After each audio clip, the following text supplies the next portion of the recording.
Hello there, Eagles and football fans, and welcome back to our Eagles Therapy Podcast. My name is Basil. And I'm Baz. And we are recording Friday, February 9th, 2024, 2 days before the ultimate game of the season, the Super Bowl, coming up on February 11th, this Sunday. 49ers taking on the Kansas City Chiefs. Had a little snow this morning here in Colorado Springs. Looking to have some more tomorrow, right, Dad? That's right. Yes, It is. And today, just so you say, it's February 9th. It would have been my father's 90th birthday today. That's right. Wow. For my Zedo, yes. So happy birthday, Zed. Yeah, absolutely. And other thing I was going to point out, today was a pretty cool day. So my work had a sports day. I told you downstairs. We had sports day today, so we got to wear our shirts and jerseys and everything. So I got to wear my Eagles jersey, this one, and my shirt and stuff like that, just to kind of get ready for the Super Bowl and celebrate the ending of the biggest sport in the sports world, at least in our country here in America. In this house, for sure. Oh, yeah, in this house, in my house, and in this family. That's for definitely. sure. But, we'll be going through a little preview on that, talk about some Eagles stuff, talk about some other sports and some other things along the way. But starting off, as always, we want to give a little plug to the club, give a plug to the Philadelphia Eagles fan club in Colorado Springs. We watch every single Eagles game at Frankie's on Powers and Galley.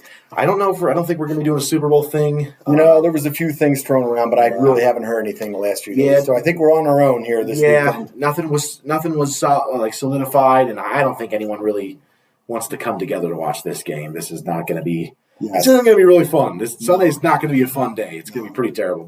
That's kind of hard when you got to cheer against both teams. Yeah, so exactly. We'll see. So we watch every game at Frankie's on Powers and Galley during the regular season. Come on down and watch an Eagles game with us if you ever get the chance. But let's go ahead and jump into it, Dad.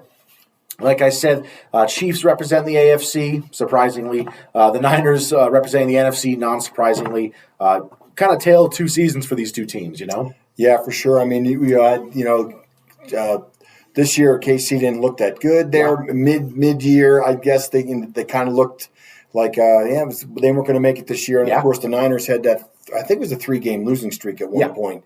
And then they kind of came back and they just never fell apart. But it's funny how it works. I did a little looking on it, and I see at one point Andy Reid. This was back in the year 2000. He you have to win in November. You got to win in December. He was 6-1 in those 2 months back in that year. So I mean that's what you got to do, and that's what the Niners have done. They've ever since they hit that little bad spot there. The Chiefs, I'm sorry. Both teams, really. Both teams. But the Niners, when they had their little, the flat spot, they just kind of figured it out, came back, and they never looked back. So it's just the way it is in the NFL. You got to win in November and December, and that's how you get to these big games here. Yeah. And unfortunately, we weren't able to maintain that November this year. So. No, not at all. So. Not at all. We don't need to talk about that though.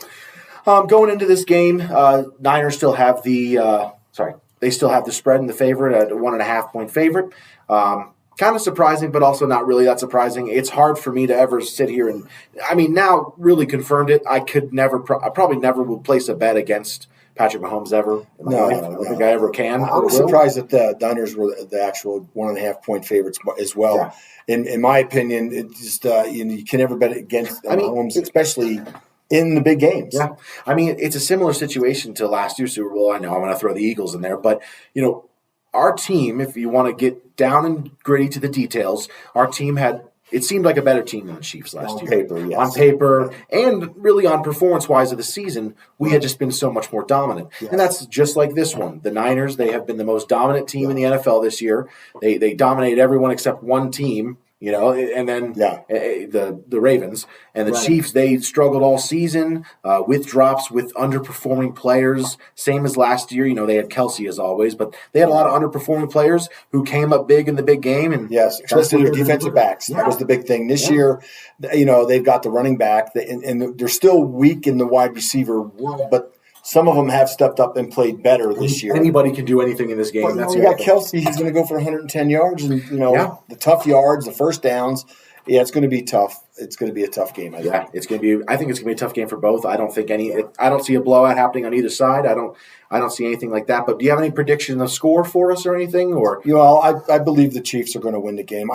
Even looking at the playoffs, they beat the Bills in Buffalo.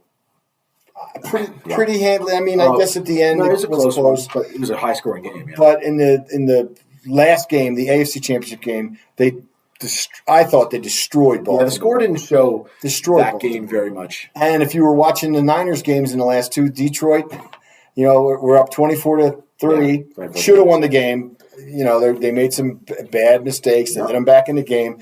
The Niners had a couple lucky bounces go their way, which is part of the game. But, I mean, that touchdown they scored on the one that hit the guy in the head. I mean, that game, there were so many points in that game that Detroit let them have. Yeah. So I think looking at both the NFC Championship game and the AFC, Kansas City was more dominant. They're ready to win. They won on the road. Yeah, San Francisco was at home for all their games. Kansas City was on the road. Wow, yeah. They've been there, 4 of the last 5? Or this will be 4 out of 5 or something? They've been to 4 out of the last 5, yeah. The 49ers were there, 5 years ago or something? I have it written down here somewhere. Yeah, they went to the Super Bowl in 19. In 19, but it was a totally different team. Half the players on the team weren't there. But, the biggest thing about the Super Bowl is, and this is where the Chiefs had the advantage, where you get the halftime and then you have an hour break. That's true. I mean, we went into halftime last year feeling good, and we came out going, can we maintain what we did in the first half? And it just didn't happen. So those guys know how to do it. Andy's been through this 6 times now. So, I mean, Mahomes has been through this 3 or 4 times. That's his 4th Super Bowl. So, yeah, I mean, he understands it. And that is a big piece of it right there. You're going to be hyped up for that opening kickoff. You're going to be hyped up for that first half, whatever.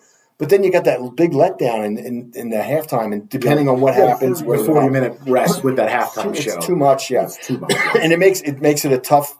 I mean, it's very mental, and you got to be ready. You got to be up for it. And just looking at the playoff games this year and what happened. I mean, the Niners obviously last week they came back, but I don't know if they can do that if they get behind this year in the Super Bowl. I would agree with you there. I think this is going to be a big. If anyone takes a big lead, it's starting to look like the game will be put away, because I don't think either of these teams can come back against the other team that well, especially with these great defenses. My prediction's 27 to maybe 16. I think KC wins big. I think they're going to be leading the whole game. Wow. I think they're going to take the opening kickoff and drive right down the field and score. And they might get a couple calls on the way. It's just the way it goes. That's but, true. You got Kelsey, you got Mahomes. Mahomes is going to throw the ball behind his back and kick it off his knee. Yeah. I just that's how I feel. So I may be wrong, but that's why I don't bet. But I didn't make a score prediction, but I do agree with you. I could see the Niners winning just because of all the talent they have. They've got an All-Pro everywhere. They couldn't get better. I would say that's the big thing about their team. There's no way they could get better. The Chiefs, there's a lot of ways they could get better. Wide receiver, even running back. Pacheco's good, but running back, linebacker, they're pretty good, but not great. The Niners, it's impossible for them to get better than what they are. There's literally no way they could get any better. Okay. You know what I mean? Yeah. And so I think that's what's the scary thing is if the Chiefs won this game, it would be a whole other legacy to Mahomes that he's carrying this team that's kind of ragtag. The defense is great, but the offense, it's Kelsey and Mahomes, and Pacheco's good. And, he's good. And Rashee Rice is good. Yeah. But the Niners have all pros at almost every single position. I mean, they couldn't get better, and that's the thing. So I could see the Niners winning it, but I'm like you. I don't know if I could see them winning big, but I will not bet against, or I can't choose against Patrick Mahomes probably for the rest of my life. I can't. Until he gets into his 30s, probably. Until not right now, man. Until they don't make the playoffs, I think they're going to. Until the season they don't make the playoffs, I think they'll win it every year. It's like the Patriots, where if they don't, if they're not in the playoffs, sure, but if they make it, there's no other option right now. There's just no other way.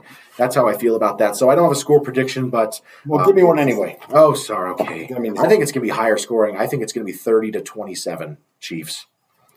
Okay. I know it's weird because the Chiefs, they haven't scored that much this season, so maybe not. Maybe that's a little bit too much because I think for points wise, they were eighth on offense. The AFC Championship game, they didn't score much at all. No, they didn't need to though. Buffalo kept shooting themselves in the foot Baltimore. Baltimore. Shooting themselves in the foot the entire game. That's the Zay Flowers thing. And then did you see Zay Flowers? No. Yeah, he's being investigated for domestic abuse.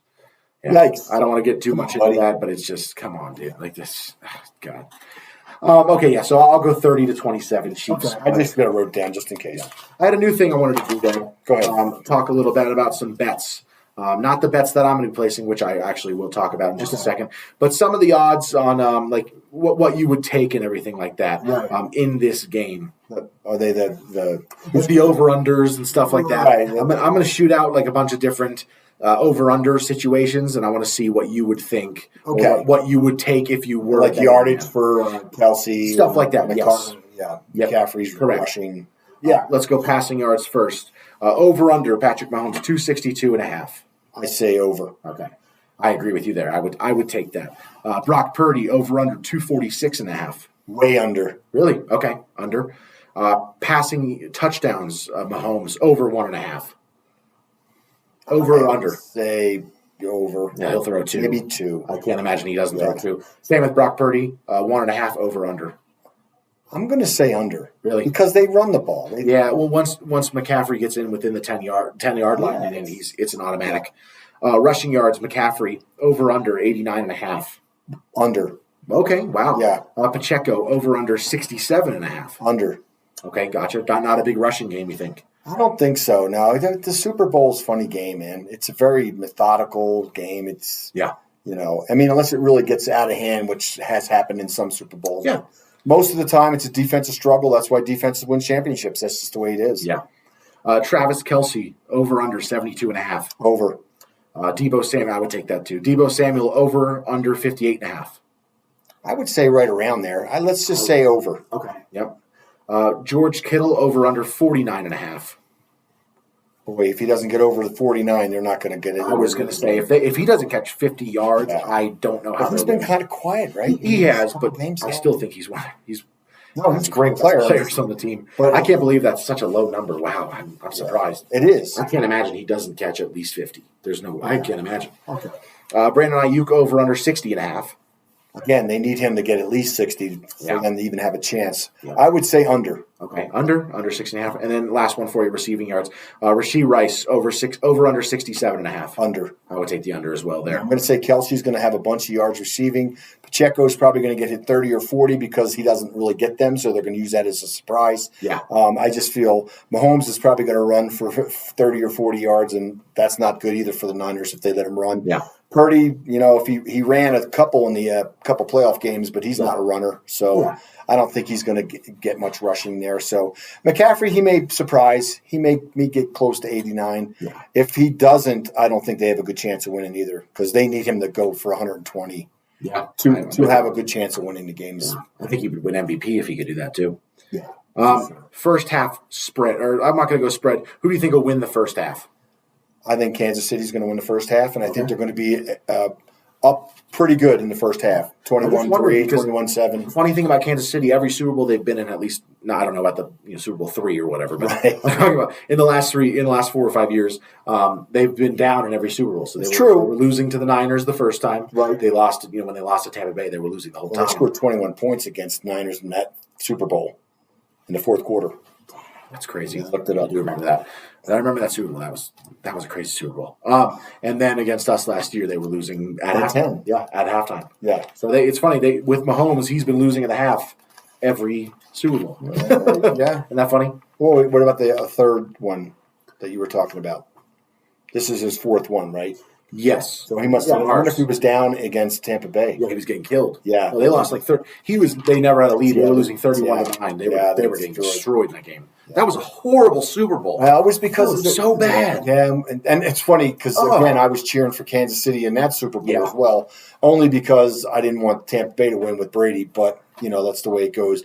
But they just destroyed him. Yeah, but that was the game that Kansas City's offensive line kind of got hurt right before the game. They lost their left tackle in the AFC Championship game. I think they lost their right tackle in like the AFC divisional game. Right. And then they lost the right guard in the last 2 weeks of the season. Well, it's not good. Tooney's not playing either on the Super Bowl this week. Really? He's their guard, left or right guard? Yeah, he's out for this bit out.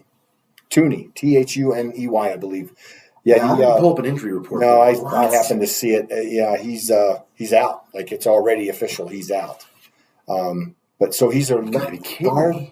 Left or right. I don't know too much. But he wasn't in the AFC Championship game either. So he did not. It wasn't like he's just missing this game. He missed last game. I just can't believe. I mean, unless it was I don't know. Unless it was like a torn ACL where you literally can't play. How they get. I just don't know how they towards pec. Man, I don't. That's not good. Wow, I don't want to. I don't like to sit here and say play through it because I don't know what these guys go through. When the pec muscle, dude. But it's the Super Bowl. I know. I mean, it must be. It must be really bad. Torn. It's torn. Yeah, and you can't. Think about when you can't lift your arm up above your head, and true. Those guys are so much more strong and everything. They can take all kinds of pain. So that's crazy. Yeah, I'm sure he'd want to play. But so what is he? Is he a right guard or left guard? I don't know. Just list him as guard. I really don't. Yeah, I'm pretty sure. Sorry, he's not a tackle, so it's not. I know all about my team in every position. I could not care less who else plays on the other teams and where they play. I know their quarterback. Sorry, that's all you need to know. Yeah. Let's go ahead and I'm going to talk about my bet that I'm going to be placing, and I'll put an image of it up on the screen if I can figure that part out. But I'm going to be taking the Chiefs money line. I'm not taking spread or over under on points. Right. Actually, no, I will be, but I don't like taking the spread. I'm not a big fan of that, even though it is 1.5. So I mean, it's a pretty good spread to take, but still. Christian McCaffrey, I'm taking anytime touchdown. Travis Kelce, I'm taking anytime touchdown. Mahomes, I'm taking his over on the passing yards, 262.5. I'm taking Mahomes over on his 1.5 passing touchdowns. I'm taking Kelce over 70.5. I'm taking the Patrick Mahomes over 250-plus passing yards. Chiefs total points, I'm taking over 23.5. Okay. Travis Kelce, I'm taking over 60-plus yards. And then I'm also going to be taking the first half total of the game at 23.5. I think 24 points. In the first half. Yeah. Okay. Not by one team, but to get. Right. I think they'll score 24 points. That's the one right there that I feel a little bit. 14 to 10. All the other ones I liked. Yeah. That would be 14 to 10. That would be over. If they in the first half it was 14 to 10. Well, you'll know right away if Kansas City Kansas City drives right down and scores a touchdown. Yeah, that's going to be it'll put you in a good spot anyway. And then I'm taking this over 47.5 for total. It's going to be a high game. Okay. Well, 30 to 27. That would 57. Be 57. So yeah, I think it's going to go. Even this 27 to 16 is 43. So I don't know what you got there. 47.5. So it was not hit by a little bit more than that. Yeah. Very good. You got anything else to say about the Super Bowl? This horrible Super Bowl that we have coming up? I mean, it's going to be tough. Do you want to talk about Brock Purdy? Not really, no. Okay, I'm sorry. Why? What do you want me to say? Well, I just wanted to talk about how unfortunate it is. Just the way the football works, it's unfortunate. The way that fans act and the way that players do things makes you hate people. You know what I mean? It's a bummer if you're really into it. If you're really into sports and you have passion. When you love, you also hate. Right. And I think it's unfortunate that, we're from Phoenix. I mean, he's obviously from Philly, but we've lived in Phoenix before moving here for 35 years. A long time. 37 for me, 23 for you. 23 for me, long time. And, Brock Purdy grew up in Queen Creek. Right. He's from Arizona. Yes. We should. Born and raised. He's the Mr. Irrelevant, 7th round pick. Last guy picked in the draft. Like, he's one of the greatest story. One of the greatest underdog stories ever. Yeah. And I hate him so much. And I know it has a lot to do with guys like Deebo Samuel who say the things they say. Right. And then it has a lot to do with getting, 4,600 views, which was our most viewed episode, which was great. But it was after the Niners loss. Right. And we got 150 comments because Niners fans were going in there. Beat up pretty bang, bang, they bet the gang, stuff like that. Yeah. It's just a bummer because this is a guy. We should love this guy. You should pull for him. This is possibly going to be the greatest underdog story ever. I mean, it's hard to do. Tom Brady's probably going to be forever. Yeah, to win 7, unless Brock Purdy wins 8. But it's going to be one of the greatest underdog stories ever. Nonetheless, whether he wins, loses for the rest of his career, whatever. And I get people, jumping on that bandwagon, and it is a good story. Unfortunately, it's in a team that I'm not very fond of, and that's just the way it goes. When if he was on my team, then he would be my favorite player. But it's just a bummer that the way the Niners fans act. Some of them, but not all of them. I know. No. You could say the same thing about Philly fans. Sure, it's not all of them. My friend, some of them. Yes, you can. But it's just a bummer that the way that things happen make you hate a guy so much. You know what I mean? Well, cheer against. Yeah, but I hate this guy. I don't really hate him. If he was signing a book around here somewhere and I went, I'd say, hey, good luck. But no, I wouldn't say that. For the most part, I wouldn't say that at all. I wouldn't be happy. Wouldn't want to be face to face with this man. Just a kid. Well, he's like, how old is he? I think he's like 22. He's got to be young. He's just he's 2 years in the pros. He's 4 years in college. I don't know why I thought he was he's 24. Okay. 24. So he's what? He's 7. I'm sorry. He's what? 9 months younger than me. Yeah, he graduated probably a year after you did, probably 2017. Yeah, graduated 2017. Yeah, it's just a bummer. It sucks that I should love this guy. He's from my home. But it sucks the way fans act and players act. Yeah. I have to hate this guy for the rest of my life. Yeah, that's the way it goes. It's just a bummer. It sucks. And I know everyone's going to say, you don't have to. Yes, I do. And I know if you say you don't have to, you're not a big enough fan. No choice. It's something I have to. Can't control. I must. Yeah. It's unfortunate. I have to cheer against him for the rest of my life. Well, that's kind of how I feel. Unless he's playing in Dallas, then that's different. That's kind of how I feel about the Super Bowl as well. I mean, I really was hoping that we would get at least one of the other teams, Detroit or Baltimore. Then I'd at least have more of a cheering interest. I'm still obviously going to watch the game. I'm going to. I'm not much of a better, but I know we'll watch it. But the game and enjoying. It's just a bummer. The commercials and things like that. But I mean, it is a Super Bowl. This is a national holiday for us. You know, this is what everything happens. I remember it was tough knowing last year where we were. We got the game started here. The kickoff here was at 4:35, and we were at our seats in our seats at the bar at 9:05. 8:42. We got into the bar before it opened. They let us in before it opened. We had to make sure we got our seats. I mean, that was crazy. Never. Yeah, it's just a bummer. They ruined a great day. It is a national holiday, but they ruined Christmas. They did. They ruined Christmas. I mean, they ruined it's a bummer. It's just ruined. God, what a horrible. Hey, we won on Christmas at least. That was the worst game of the year. Well, no, I would say Seahawks won still. For me. Yeah, it was. But the Giants one was bad. But it's even though we won, but it was still next year. I don't want any gimme games. I want to play every hard team out there. I want them all to be undefeated when we play them. I don't want any of this.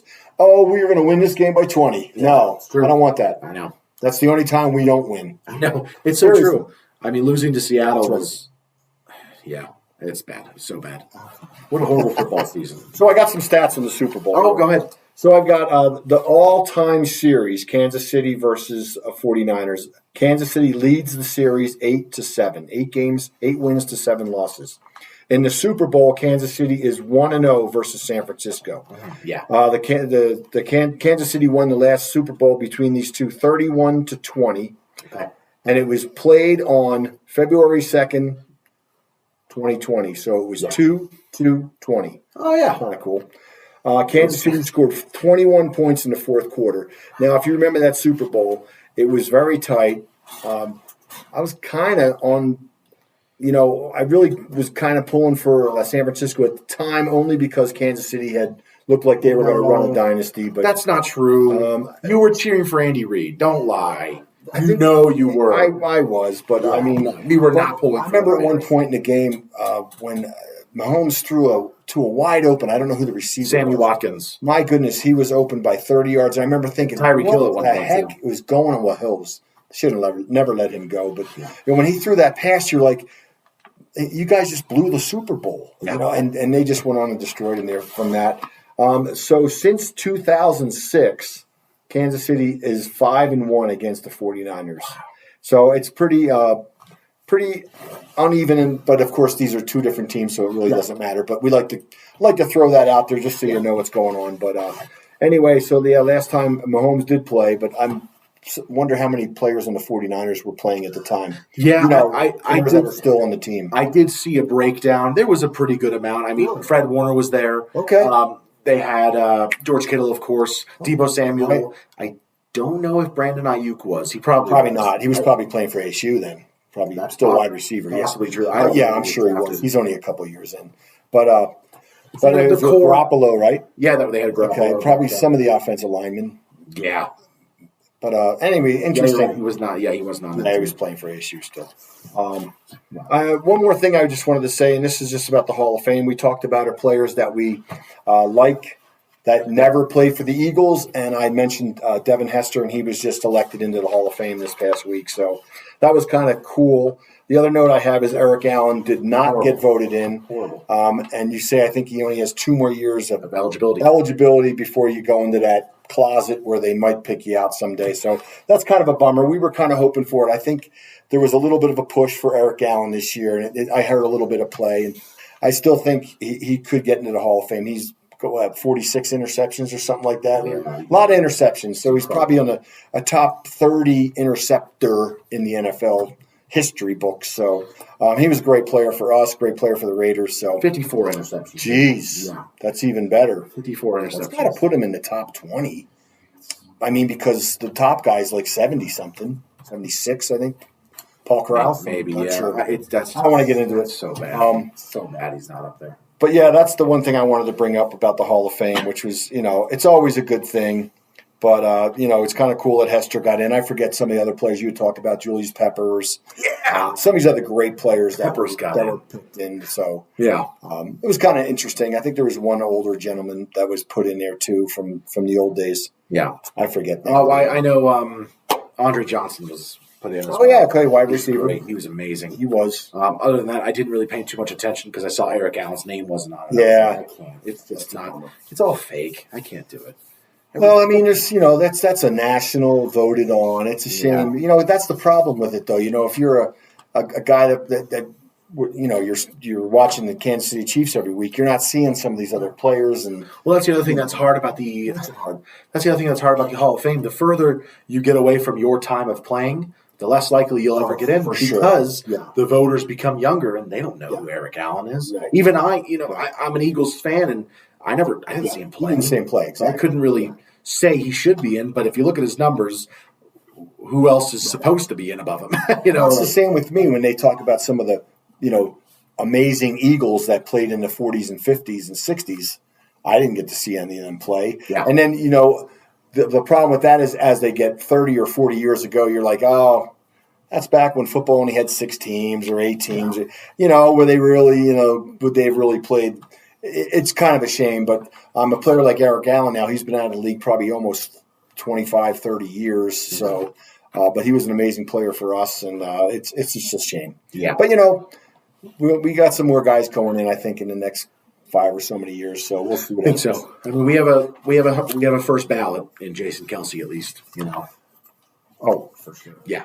So that's nice. And then we might have a first ballot one day. Well, I don't know, Lane. It depends on what happens the rest of his career, but he could be a first ballot. He needs a couple more years, I think. Stuff so the only other thing, Baz, I have is I went back into some of the NFL history books and I was looking up some stuff.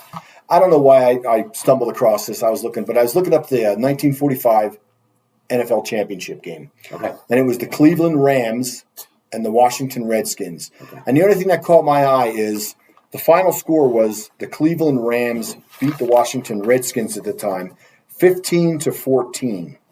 The Redskins had a quarterback named Sammy Ball. He was one of the top throwing quarterbacks of the first 30, 40 years of the NFL. So he was an amazing player. Yeah. The forward pass really wasn't a big thing until he kind of came around, I think.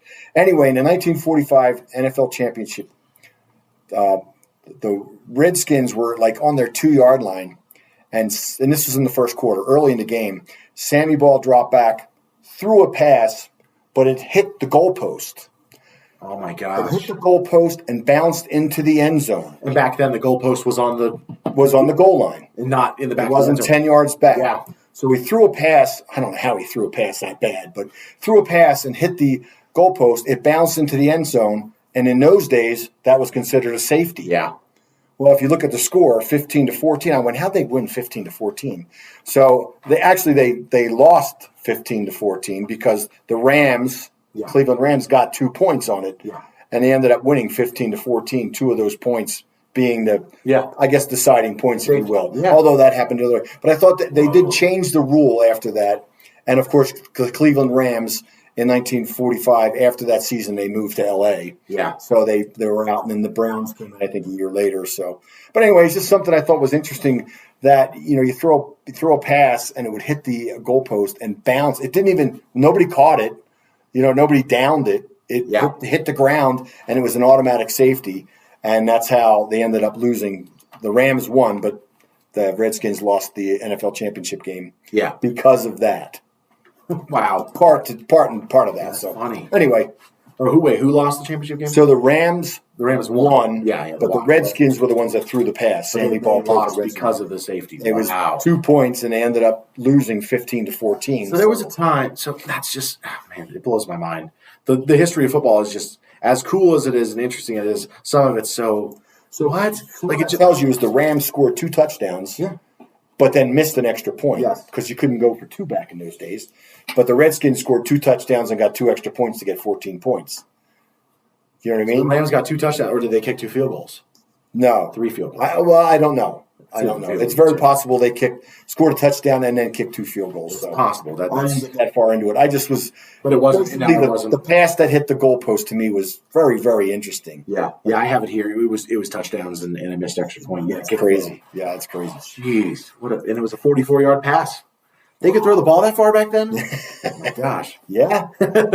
Yeah, that's so crazy. Well, it's funny. I bet you if you look up how many yards he threw for that game, it was probably in the 30s. No, I'm kidding. No. It wasn't much, I bet. He had 45 yards passing, and one was a 44-yard touchdown. Yeah, I believe that. It was -8 degrees of that game. Oh, my Lord. I have it right here pulled up. Yeah. Wow, that's crazy. That is crazy. Yeah, it's funny. The history of football is funny in that way, in the sense that there was they understood safety. They had safeties back then. 2 points. Yeah. 2 points for safety. They had that really early on. Right. But they still had a goalpost that was at the beginning of the end zone you could run into. Yeah. I mean, I've seen the highlights from greatest championship games, and you'll see the old Packers one or the old Eagles one where they beat the Packers, and you're like, and hike, and he runs to the right. He does QB sneak, and he runs to the right and to the goalpost, and you're like, well, no one can. The linebacker's stuck on the goalpost. I know. It's so funny watching. It's like, what? What is that doing there? Yeah. You knew what a safety was, but you couldn't have moved the goalpost back. Who parked the truck on the goal line? Move that car out of here. It's so true. It's so funny how that. Yeah. It's weird. Yeah. The history of football is weird in that sense. Let's throw a goalpost in there. What? No. The quarterback can throw the ball at it. Then it's a safety. A what? A safety. Isn't that a position on the field? No, a different safety. I got a sack. What's a sack? What's a sack? Yeah. We'll wait till the 70s or 80s. And then he gets a tackle for loss. We'll talk about that in 40 years. Count that. We'll talk about that in 20 years. That's right. That's what I saw. There was another thing. Patrick Willis got into the Hall of Fame. Okay, 49ers linebacker. And Reuben Frank. He was pretty upset because Seth Joyner. He has more sacks, more fumbles, more forced fumbles, more interceptions, stuff like that. Right. And a Niners fan, or maybe not a Niners fan, a fan, tweeted back at him and said, but Patrick Willis had 600 more tackles. And then Rube was like, they didn't count tackles for the first 8 years of Seth Joyner's career.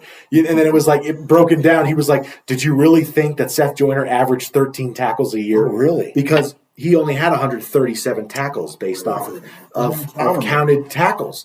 So, his first 8 seasons, all of his tackles they're not in the record. Right. So, technically, he averaged 13 tackles a season when he was one of the greatest linebackers on earth. It was amazing. Just kind of funny stuff with the statistics are just so weird in the NFL because, tackles for loss. No, we'll bring that in 1980. Well, I thought it was interesting, too, when Rube was talking about players in the Hall of Fame.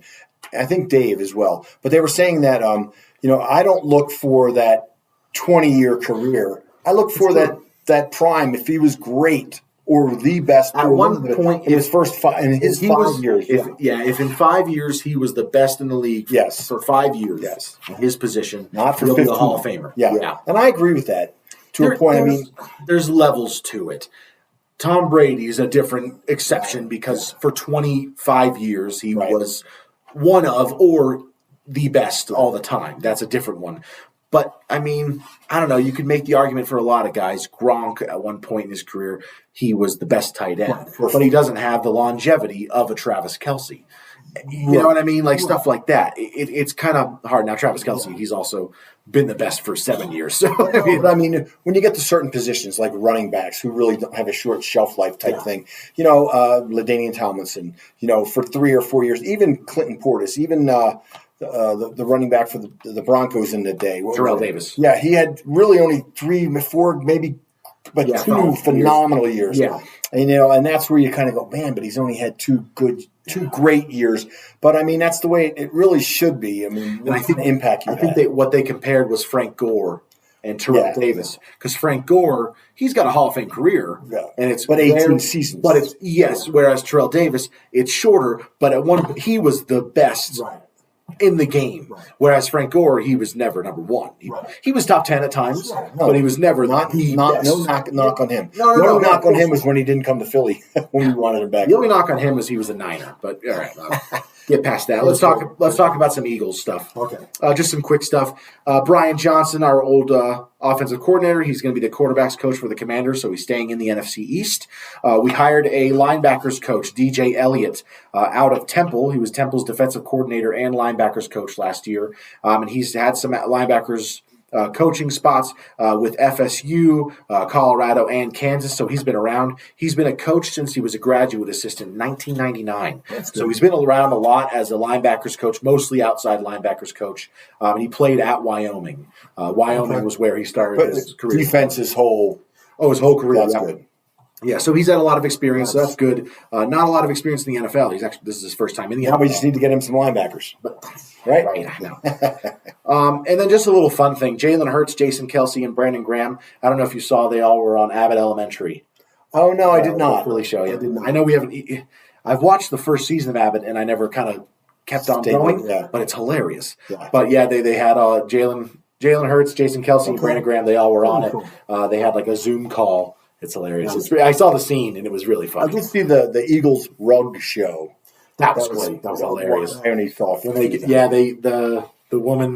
The one girl, I don't know the names of the characters, but she's very Philly. Yes. She's got connections to everybody. Oh, yeah. And she's like, I'll get, they need a new rug for napping. Yeah. She's like, I know a guy. And he shows up with the Eagles napping, the Eagles rug from the locker room. Kind of funny, yeah. Back of his truck. Yeah. That's a good show. Well, it's funny because my sisters both love that show. And it's funny. They're always telling me, you got to watch it. I'll get to it. Yeah, I know. It's great. It is funny, but I also need to get back on it. Off of Eagle, that's kind of all this stuff I have on the Eagles. Did you have anything else that were there? No. No. All right, talk about the Sixers.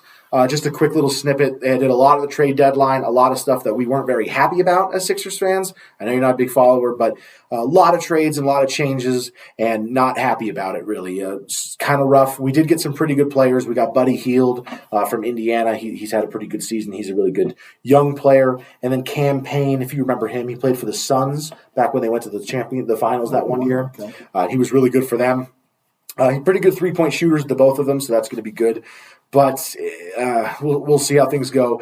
We got rid of Furkan Korkmaz, Pat Beverly, Marcus Morris, Daniel House, and Jaden Springs. A lot of guys who have been veterans for a while. I was bummed to see Marcus Morris leave. That's one of the Twins? Yeah, I remember those guys. He's from Philly. He was really happy to be back home, and he was playing really well for us, and it's just a bummer. And then Pat Beverly, who's a guy that – he's one of those players in the NBA where if he's on your team, you love him. If he's on another team, everyone hates him. Right. And that's what Pat Beverly was. I hated him his whole career until he was here for half a season. He was your guy. And he was great. Now he's gone, and it's like, damn it. So it works sometimes. Yeah, that's how it is. So it's a bummer. And then Jaden Springs, we traded him to the Celtics, which is just a bummer because he's another player that – and we traded him for a second-round pick. I just don't know. Right. Well, the NFL – this might be – the NBA – draft picks are like I know, but pennies. But they got him. They traded him for a second-round pick, right? And it's like, well, second-round pick is nothing. It means really. I know Jokic was a second-round pick, and there are guys who have been second-round picks that are great, but this, we were developing this kid, right? In Springer, I said, right. I get you. We were developing this kid. He was starting to finally show promise, and we traded him to our rival. Right. I'm just done. I'm getting really tired of this stuff right now. But all right, Dad, next thing I want to talk about, a little fun little segment we're going to try, kind of replace the Pro All Pro, which we took a break from for a while. We're going to do a season guesser. We're going to both talk about a season in Eagles history. We chose different seasons. We don't know what season they are, so we're going to guess them. We gave each other the decade so that we know kind of what we're looking for. But we're going to tell each other the record, the finish of the season, whether playoffs or not, who we lost to, stuff like that. Players. Pro Bowlers, All Pros, everything like that. And just kind of all that sort of stuff. You want to start us off? I do want to start us off. Go ahead. Okay, so in this particular season that I'm talking about, we ended second in the NFC East. Last year. No, I'm just kidding. Okay. Our record was 11-5. We went to the playoffs. We won the wild card round. We lost in the division round. Let's see what I want to give you here. We had 5 Pro Bowlers. So Hugh Douglas, 15 sacks, first team All-Pro. Jeremiah Trotter, 99 tackles, 3 sacks. Chad Lewis, second team, 3 touchdowns. Troy Vincent, 5 picks, second team All-Pro. And Donovan McNabb, 21 touchdowns, 13 interceptions. His first Pro Bowl. Oh, that's horrible. That's horrible statistics. The MVP that season was Marshall Faulk. Okay. When we had 5 draft picks that year, one of them was Corey Simon, Todd Pinkston, Bobby Williams, Gary Scott, and Thomas Hammer. 2000. Good call. Yeah, right on, buddy. Todd Pinkston kind of gave it to me. Right on, yeah. Well, I didn't know if you wanted to do draft Simon picks, got it, but I didn't want you not to get it. I want to give you. But anyway, let me just go real quick. Andy Reid's second season, we beat Tampa Bay 21-3 in the wild card division at Philly in Veterans Stadium. Veterans Stadium? Yeah, Vet. Yeah, there's that. Yeah, it would be Vet. The financial wasn't until 3. Okay, I didn't have that written down. And then in the division round, we lost to the Giants 20-10. Okay. But here's the worst part about that particular game. 20-10, we lost. Yeah. They took the opening kickoff for a touchdown. Really? Yes. And then they had that, I don't know if you've seen it, but it was a crushing play. Jason Sehorn had like a 30-yard interception touchdown. So they got 14 points on an interception return. And a kick return. And a kick return to open the game. Yeah. So really, we're talking. So their offense scored 3. What was the score again? Sorry, 20-10. So they scored their offense 6 scored points. 6 points. Probably 2 field goals. Yeah, probably. And I think Kerry Collins, I believe I looked, he threw for like 126 or 146 yards. They did sack us 3 times. We only sacked them once, but. The big player that year was Hugh Douglas. I think he had 2 sacks in that game. He had a sack in the Tampa Bay game and 15 sacks in the regular season. So he was an incredible player for us. Like I said, he was first team All-Pro. Wow. But anyway, that was that 2000 season. So that was very interesting. We second in the NFC East, which we've probably been second in the NFC East in the last 15 in the last 20 years now. Well, it's funny because I immediately thought Dallas, but it was to the Giants. Probably. Yes. Yeah, right. Yeah. Back then. That's funny. Well, they went to the Super Bowl that year. Well, they got lost destroyed. to Baltimore. They got destroyed. So I guess it's nice that we didn't have to get embarrassed in the Super Bowl. That's true. That's true. Okay, you ready for mine? I am ready. All right, we were 10-6. We had 3 Pro Bowlers. We had no All-Pros. We made it to the wild card as the 5th seed. We lost to San Francisco. We had the Pro Bowlers that we had were Ricky Waters, Irving Fryer, and William Fuller. What year was it? I'm going to say 96. Perfect. Wow. Yeah. Well, the running back gave it away. Ricky Waters. Yeah, I remember we only had him for 2 seasons. Randy Rhodes was the coach. Yeah. It was his last year as the coach. So he was the second year. I'm sorry. We had him 2 years, I think. Yeah. But he was great year 1. Yeah. And then year 2, I think we were good, but then it kind of fell off at the end. Fun stuff about 1996 and why I chose it. This was the first year we wore midnight green. Ooh. It was the first year of the new logo. No way. It was the first year of that. Very cool. And it was the year that we drafted Brian Dawkins. Wow. Which it really puts into perspective the distance of time, because you think like, oh yeah, Dawkins, he was midnight green. And he was never near, Kelly Green. He never wore Kelly Green except for maybe in the 2010 game or when did he last play with us? Was it 8? I think it was. Anyway. Yeah. So it's like he might have worn Kelly Green on a random, bring it back. I don't know. Yeah. But it's just kind of funny. You think he was, he's the midnight green. He's never been Kelly Green. He was only 1 season away from it. Isn't that funny? Yeah. You would think it feels much more distant, but midnight green's only been around since '96. Wow. Isn't that funny? Is he our last Hall of Famer? Yeah, as of now, yeah. Yeah. So. Well, he went in when we won the Super Bowl. Right. He went in 17, 18-ish, whatever. He went in that year, the same year with T.O. Okay. Remember when T.O. That was annoying. Yeah. When T.O. went into the Hall of Fame, he kind of latched onto the Eagles. Did he go into green? Yeah. And it was like, no, go. Yeah. We can take Niners or Dallas, but we don't really want it, Yeah. Funny. I agree with that. I don't know if he really went No in ring as of honor for that guy. No, But no, that's a good one. Yeah. That's interesting that Dawkins was drafted that year. Yeah. But Ricky Williams for us that year was Waters. Yeah, Ricky Waters. He was really good for us. Funny thing about Brian Dawkins, though, if you look at that highlight of his rookie year, when you think of Brian Dawkins, he's huge. He's the size of a car. Right. He's enormous. But his rookie year, you're like, that's Brian. He's all skinny, and you've seen it. He gets when he gets his first interception, you're like, what?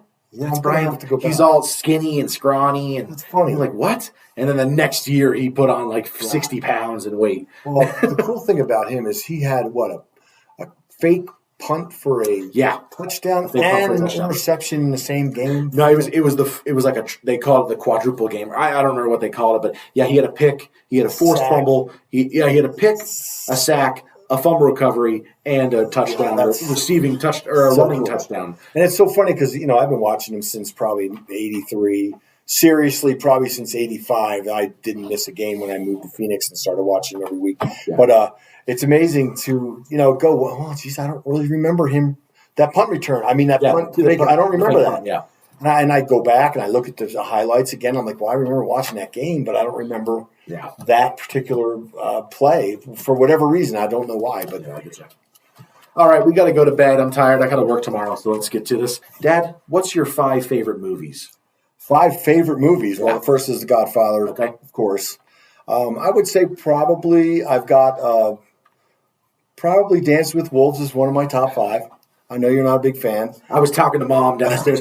Before we started this episode, we were talking about movies for a long time. We're big movie guys. Goodfellas would be it. Really? Okay. Yeah, Goodfellas, a movie I love. Yeah. Gosh, let's see. What else?